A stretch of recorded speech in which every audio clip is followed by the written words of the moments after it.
Shit. Like, I forgot this because I saw this today. Did you see the ridiculous new All-Star game format? So it's two American teams and one world team. The What's NBA wrong with that, announced man? its long-awaited plans to overhaul the All-Star game Tuesday night, laying out how the new United States once again versus the world format will go and how the teams will be formed. Beyond the obvious change, going to a three-team format featuring eight-man rosters, two of which will be made Positionless. up of American players, and a third of international selections. There are a couple of changes to how those players will be selected. The basics: five starters and seven reserves from each conference, with a combination of fans, media, and players voting for the starters and coaches picking the reserves, remain unchanged. What is different, though, is that there will no longer be any positional requirements. First of all, why even have conferences then? If you're not having players on the same conference, what's the freaking difference? Why not just have the top 24 guys or the top 10 guys by position voted? Hell, we don't play position ball anyhow. Why not just go with the top 10 vote players that are voted? It could be Yeah. it could be 10 guards for all I care at this point. Honestly, Isn't they that don't what play. isn't that what they just said? No, Positionless, right? the basics, the five starters and seven reserves from each conference. No, No, it's positions. They have no, front court and back court. no, it's like positionless. I'm pretty sure it said It didn't positionless. say that at all. It didn't say nothing about positionless. It says the basics, five starters and seven reserves from each conference. The combination, blah, blah, blah. There will not be, okay, there won't be any positional requirements. So we could have five guards. Why not just go the top 10 vote getters? That's one. Why not just go top 10 vote getters? Because if you're not, why do you need conferences? I don't know. If I, I, are they doing top? Because it says five starters and seven reserves. I just say I think it's big enough right now. We could do world versus globe. Okay. Like, I, In the past, the starters have been made up of two backcourt players and three front court players, with the reserves being the same split plus two wild cards. This year, though, the starters will be the top five vote getters, regardless of position, and the reserves will be the top seven, also regardless of position. So this is by conference. The league answered another lingering question: what happens if those 24 players do not evenly break down into 16 American and 8 international players? Or would the league force the voting to adhere to those numbers? The solution is that if the player pool doesn't reflect that 16-8 split, NBA Commissioner Adam Silver will name extra players to the roster to get the minimum 16 Americans or minimum 8 international players. So if there are 14 and 10, Silver would name two more Americans to get the 16, and if it was 18 and 6, he would name two international players to get to the 8 player minimum. Both NBA and NBC, which has taken over the All-Star Game broadcast, after it has spent the last couple of okay, who cares?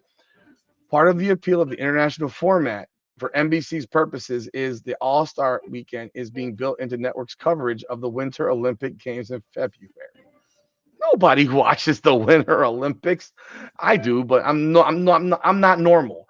As yeah, a result, the All Star game will not take place at its usual 8 p.m. Eastern time start time. It will be at 5 p.m. Eastern time and will come on the heels of a Team USA hockey game. right. As usual, there'll be four 12-minute quarters as part of the game. Oh, God.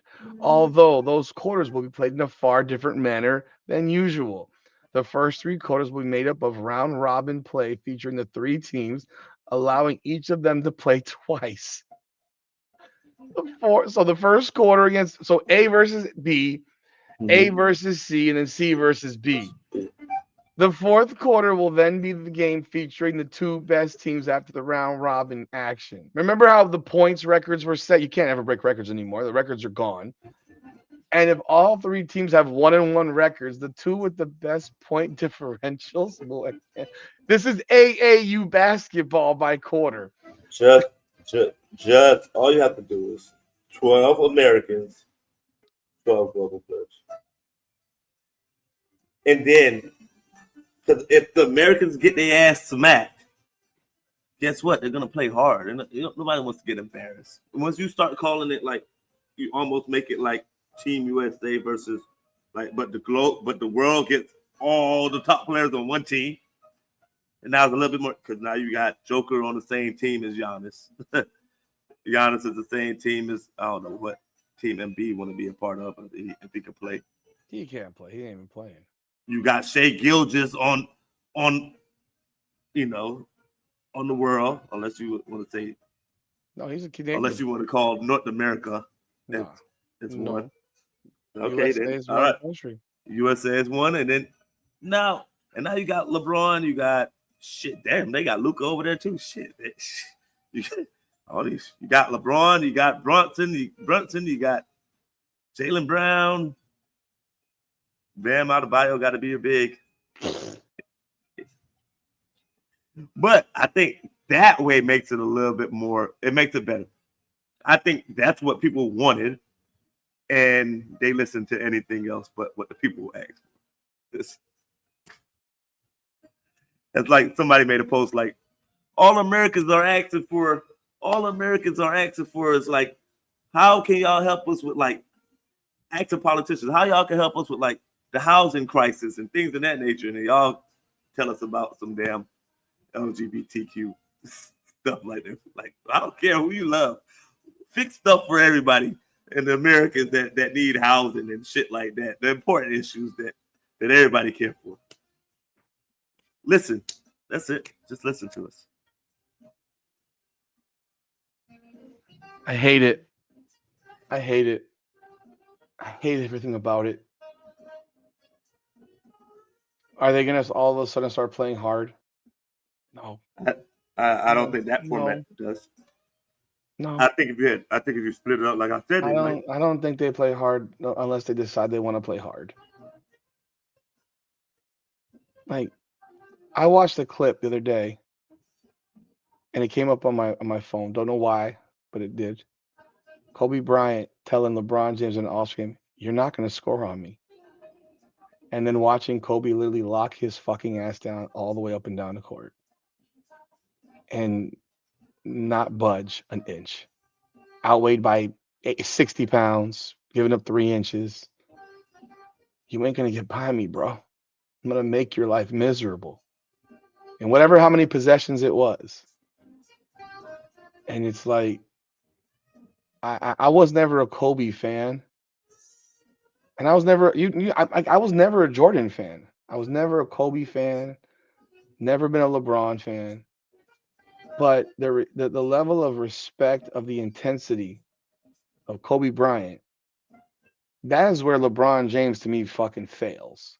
He doesn't have he lacks an intensity that, and the only time we ever saw that intensity was that Boston Celtics game 6. That true, this guy is on another planet today. But Kobe had that mentality every game. I don't believe LeBron's ever had that mentality. He's just not his personality, and that's okay. But you're the leader. He's still the leader of the league. Whether I like him or not, he's still the face of the league. You could say Steph is what LeBron's the face of the league.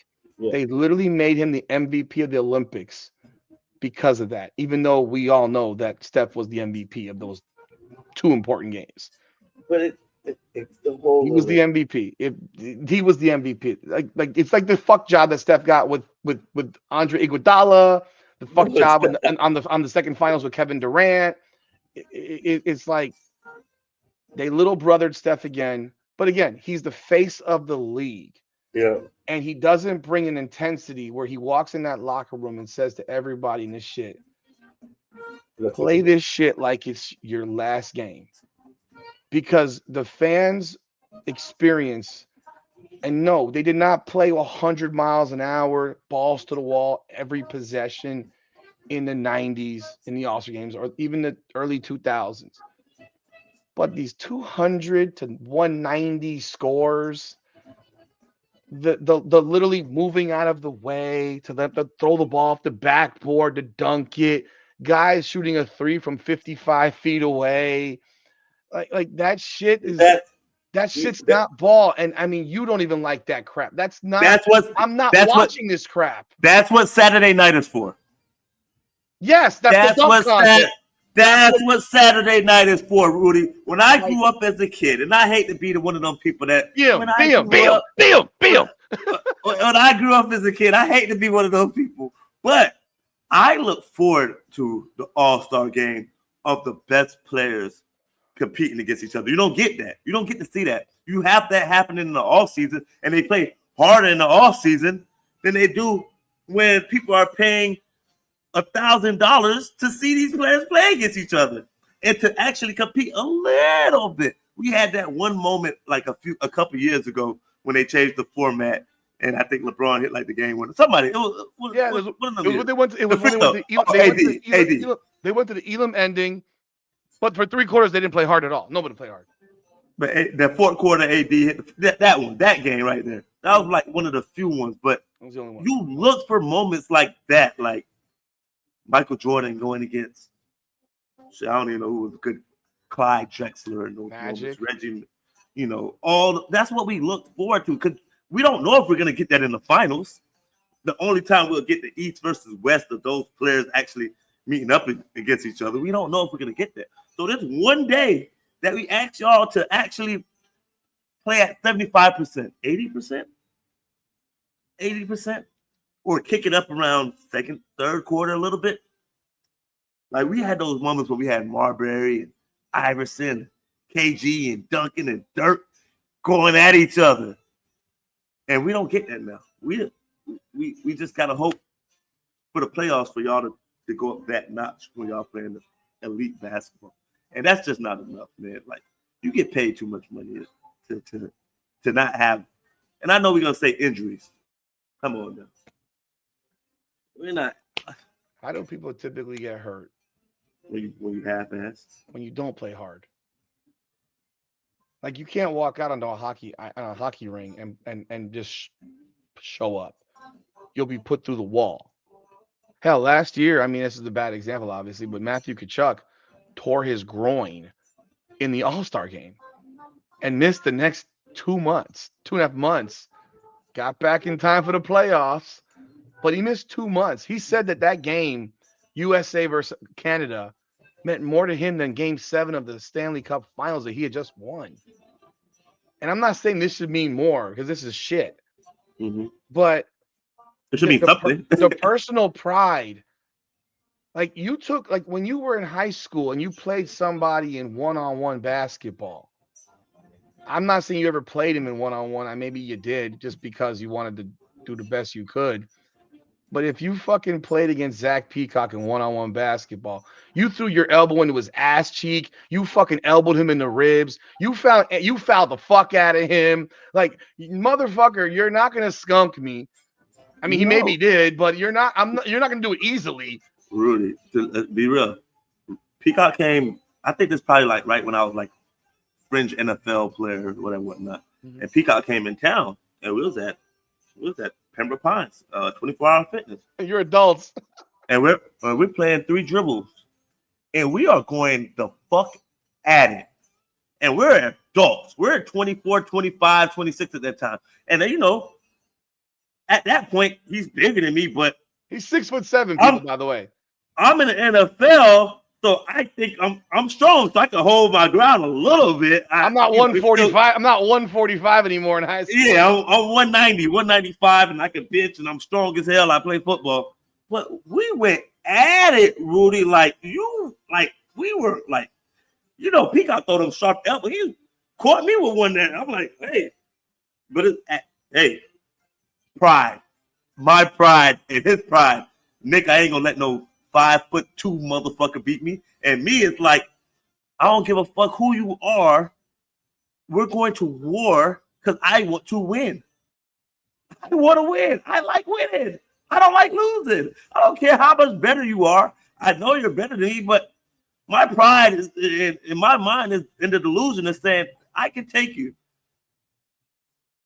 I'm just a warrior, and that's happened. But also, it's like that friendship, that rivalry, like it never goes away.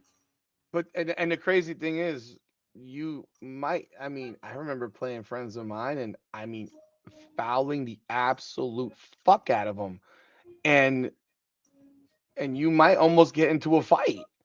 Yeah. Like you're fouling a little too hard, and you're fouling too hard. But I'm not giving you a layup. You're bigger than me. You outweigh me by 30 pounds.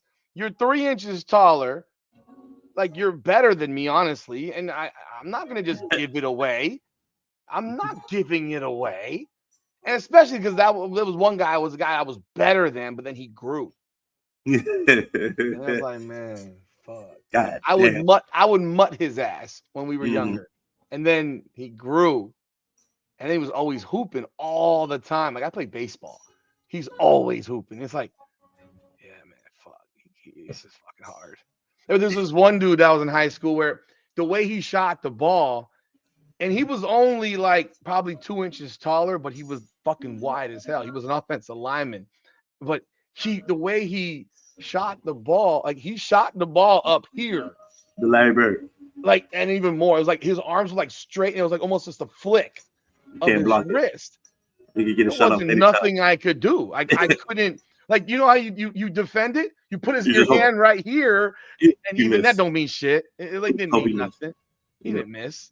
It was just like, you hope, exactly.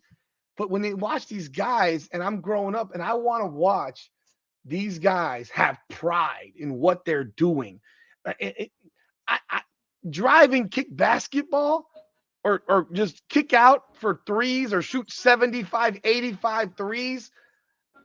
That's not enjoyable. And you can bring I'm gonna be real. I hope the freaking European motherfuckers destroy Team USA. I hope they destroy them. The only problem with that is Jokic is the best player and he doesn't give a fuck. But the thing is, like, I hope they destroy him, but it's only a quarter of a game. Like, you're getting a quarter of a game.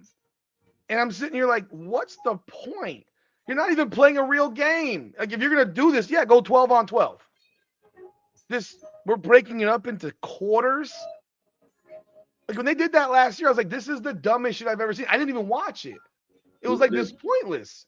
It was a spectacle because you had that one with Kevin Hart was fucking narrating. It's pointless. And I watched the baseball All-Star game when the American League, just for statistical purposes, since 1997 won 6, 7, 8, 9, 10, 11, 12. They won 12 straight games with one tie because they went to the 11th. They ran out of pitchers, right? And then they lost 3 in a row. And then they won 1, 2, 3, 4, 5, 6, 7, 8, 9. The reaction when the NL won to break these streaks was like they won the World Series. It was personal. You know, it bothered them. These guys, they show up. People are paying all kinds of money. And I'm not watching this on television. I have no interest. None. Zero. Like, you can remember when Magic Johnson hit that 3 over Isaiah in 1991. It was a shot put. It was a shot put. And you can look at the scores of these games and how rugged they were. And I mean, I'm irritated. This is what part of today's game irritates me. They don't care. They just don't care. And they've been this mental mind fuck of, well, if you don't pay me more to show up and play hard, I'm not going to play hard. I think it's a little bit of they don't care. But I also think that your generation, some of my generation, we have made championships culture the biggest thing. So they, in their mind, all y'all told them that matters is winning the championship. That's all we tell them. If you don't win a championship, which I hate, I told you that before. If you don't win a championship, nothing you did means shit. Like Luka came in second place, and his damn owner and GM said that wasn't enough. Like, out of 30 teams, you came in second place, and that wasn't enough. LeBron gets crucified for going to 10 championships and only winning 4. That's ridiculous. Not the fact that he went to 10 championships, that he went to 8 straight years. It's ridiculous. No, you lost 6 of them. People have made it better that you go and lose in the first round or don't make the playoffs than losing in a championship. And that's the dumbest, absolutely most absurd shit I've ever heard in my life. It's ridiculous. The opportunity of winning a championship is worse if you lose than not making it to the playoffs. And like what? And I think that also influences. I'm not gonna say the players have a big part of this, but also the culture, the fans have to take some blame and culpability in this shit too. The culture of the fan, I think, is largely influenced by the culture of the debate topic media, who have now made everything about. Because I grew up and I don't remember. I do remember Jordan when they were saying, "Is this guy ever going to win? When will he take over? Will he ever take over? Will he ever get over the hump?" Yeah. But it was different because Jordan got over the hump in the place he got drafted. Guys weren't seeking out leaving somewhere to go join somebody because they couldn't get over the hump. Like every time the Cavs lost, whether it was to the Celtics or the Magic, it was never about LeBron finding a way to get over the hump in Cleveland. It was, I'm taking my talents to South Beach. Yes, the Miami Heat benefited from it greatly. I'm not necessarily complaining. It was a fun 4 years, even though I'm never going to be a LeBron fan. It was a fun 4 years, the experience, the whole nine. But, these guys, for the most part, like Larry, like Dr. J, Moses Malone, like people don't realize how good the Sixers were in the 80s. But you can't do that because, But Rudy, these people had great teams. Oh, go, I'm sorry. No, what I'm saying was like, no, these teams were loaded. These 80s Okay. teams were loaded. They were loaded, but the Celtics and Lakers were somehow more loaded or just played better because the Sixers did win a ring. They did beat the Lakers in a championship. They lost one, right? They beat the Lakers in a championship, I believe. They won in 82 or 83. They won one. Yeah. They won the year before Charles Barkley got to the NBA. Because otherwise he'd have a ring. But they then lost to the Celtics. They were great teams. Mm-hmm. But I never heard of like, if you don't win a ring, you suck. Like Charles Barkley, I know he got traded out of Philly to Phoenix and all that shit, but he wasn't traded to a team with players that were arguably remotely close to his level.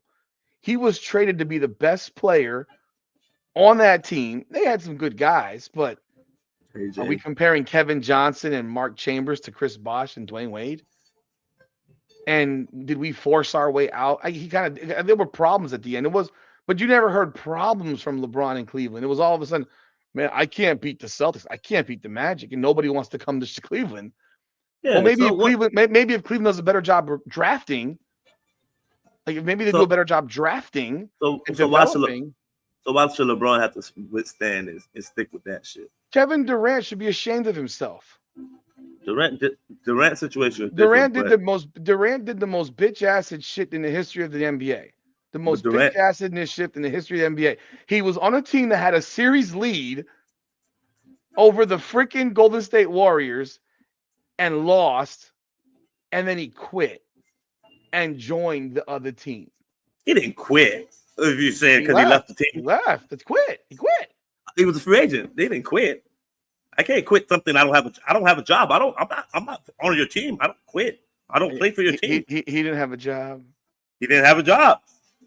Technically, he didn't have a job, Rudy. He didn't have a fucking job. Okay, Nick, are you a competitor? Are you a competitor? You're a competitor. You just talk about fighting your teammates in the local gym. I would have stayed with OKC unless I had a problem with Westbrook or I got Westbrook out of there. But that shit mattered. That's me. I don't have a problem with what he did. That's his decision. But that's what most guys. But that's what most guys were in the 80s and 90s. Like Reggie Miller. You don't think Reggie Miller could have left Indiana and gone somewhere else and gone and cherry-picked the ring somewhere else? But no, he's like, I want to beat these guys. But the media is telling him that championships matter. So motherfucker, I'm gonna go get it. The media dictates your fucking life. So I got to go get this championship to get y'all off my back of winning one. And I think the way he fucked up, man, he should have stayed there. He should have stayed there and won 5, 6, 7 championships. Who? Durant. Kevin Durant should have never left Golden State after that. He should never have left. But he didn't like being called a bitch by Draymond. He did a lot. The media started talking shit about it. They don't count again. That part of it too. How many teams has Kevin Durant quit on? He got traded. He got traded because he forced his way out. He forced his way out. He forced his way out of Brooklyn. He forced his way out of Phoenix. He forces his way out. Dude, you were begging to trade for him just this past year. I was begging to trade for him. Again, he was forcing his way out. He's forcing his way out. He's like, I don't want to play with y'all motherfuckers no more. I don't like it here. No, because if that was the case, he would have got traded at the trade deadline to the Golden State last year. When he had that if Kevin Durant says I want to play in Phoenix, that Phoenix trades him. I'm saying are you telling me that if Phoenix tells Phoenix, I don't want to leave Phoenix, I want to play here for the rest of my career, that they're going to trade arguably one of the 5 best players in the world? Phoenix had a terrible roster. They did, but it wasn't. I don't know that it was Kevin Durant's fault because they went and paid $55 million for Brad Beal, who's now out of the league, who's now injured for the season with the Clippers. Yeah. Who's averaging 8 points per game now? Season's over with the bum hip. He's already out for the year. He just announced yesterday or today. Like, I don't respect it. I don't put that fucking you championship or bust bullshit. I enjoyed watching teams battle every year. Like if Michael Jordan had left the Bulls and joined the Celtics to go win a ring, would you respect him today? No, nobody would. He would not be looked at as the guy he is. No one would look at him with the same look. Like if Magic Johnson won his first fucking year, if Isaiah Thomas had said, yeah, man, this shit against the Celtics is hard. Hey, Larry, I'm going to come over and play with you even though I called you a white cracker ass shit. I mean,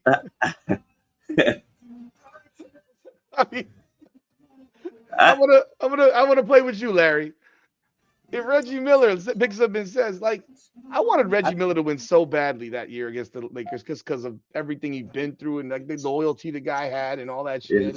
Yeah, they had no fucking chance. Huh? They had no chance. No, the year that they should have won was the year they got knocked out by the Magic. After they beat the Knicks. Yeah. I just was like, nah, this shit is just annoying. And it translates into these all-star games where they just like, you put do you think Shai Gilgeous-Alexander is any better because he won a ring last year? No, I think it's still spectacular, but it helps by having that accomplishment next to your name. Even though I can't get over the fact that it's like, did OKC really win a championship? Without Kevin Durant. Exactly. Like you literally won a championship with Shai and Chet Holmgren and a bunch of guys that paint their nails. Jalen Williams. And yeah, these weird ass, corny dudes. Like you got Alex Caruso winning another ring, and he's tough. I hate him, but I like the way he plays. He's tough. Oh man, oh man. It's just, is Karl Malone lesser of a player for not winning a ring? No. How about John Stockton? Not lesser of players, like. But if they played today, these fucking clowns on TV would say, you suck. You ain't won a ring yet. And y'all bitch ass mentality is to let that shit cloud you and say, well, I must suck because I ain't won a ring yet. So I better go somewhere and go play with 2 other superstars to help me win a ring. And then when I'm done there, I'm going to go back and play with 2 more superstars. And I'm going to win a ring. And I'm going to go play over here with another superstar. So I'm gonna win a ring. But look at it though. But all the other players who are considered like all-time greats, they play with other superstars for most of their career. Okay. Loaded teams. Magic, loaded teams. It wasn't a loaded team though when he got there. They had Kareem. They won 47 games the year Magic got They still drafted. had the best player in the world on their team. They won 47 games. They had the best player on the team in the world. But Kareem was there for a number of years before Magic got there. I get that part. They weren't doing good. They weren't But doing anything. They weren't doing shit. and then you The add, but best then you player in the add, world. then you add Magic. Now you have two superstars. That's what I'm But you getting at. still need a guard on any team with a big. Yes, Like 100%. would Shaq have won rings without D Wade or Kobe? Fuck no. No. You need, if you're a big, you need a guard. Like you need that Yeah. 1-2 combo. And then, I mean, realistically, they won a ring with Shaq with Kareem sitting at home in Game 6 against the Sixers, where Magic Johnson sat in the big man chair on the plane Yep. and went for Yeah. 42, 15, and 7 as a Scott. rookie. As a rookie, I mean, like, but I guess he's the wrong example. But you know, Look at just, Boston teams loaded. Look at Jordan got they Pippen. weren't loaded initially, dude. They weren't loaded. Boston. Larry Bird got drafted onto a team that won 29 games. And his first year there, the only difference on that team was Larry fucking Bird. And they won 61 games his rookie season. That's the difference to add. That's Larry Bird. That's what he did. Did they make some deals? They drafted Kevin McHale. So you had a couple other players. But look, LeBron, who LeBron had? I know you're going to laugh. Mo Williams. But Mo Williams was an all-star in Cleveland, and Big Z was a good center. Come on now. Kevin McHale? LeBron went to the finals his fourth year. Was it Kevin McHale? Did he have Kareem on his team? Kevin McHale got drafted. So that's what I'm saying. But Cleveland did not draft. But that's what I'm saying. Whose fault is that? The organization. But blame the organization for failing to draft someone or make a deal to bring someone in to help the guy. So we're gonna get mad at the guy for leaving, man. But at the same time, how have these players done this themselves? They have recruited players to come play. Carlos Boozer. Boozer was a good player, but Boozer hated LeBron initially coming in, right? Him and Ricky Davis and all those guys were talking shit about LeBron. We all know this. But LeBron was a failure as a recruiter. He couldn't convince anybody to move to Cleveland. But yet somehow magically he convinced them to move to Cleveland after he won a couple of rings in Miami. No, it's that this guy just didn't want to be in Cleveland no more. He didn't want to recruit nobody to go to Cleveland. He somehow, some magical way, he got them to get Kevin Love. Some magical way. Traded. They traded, yes. Anybody with eyes knows that you're not trading Kevin Love for fucking Andrew Wiggins. Kevin Love was a 25-12 fucking star just on a bad team. And you take Andrew Wiggins. I mean, he was the young number one draft pick who was supposed to be like LeBron. 6'8". He's a good player. Athlete. Good player. I'm starting to like him more and more. He's smiling. He looks happier. I just say, like, I just get bothered by the fact that it's. Look at who the hell the Detroit Pistons won a ring with the year before, in 2004. There's no star on that team. There's nobody who's a star on that team. Chauncey Billups, he was good. Ben Wallace is in the Hall of Fame, having averaged 6 points a game and shooting 50% from the line. Because of what? Because we cheapen the Hall of Fame, as we've discussed. I've said a million times. But Ben Wallace, Rasheed Wallace, Tayshaun Prince, Chauncey Billups.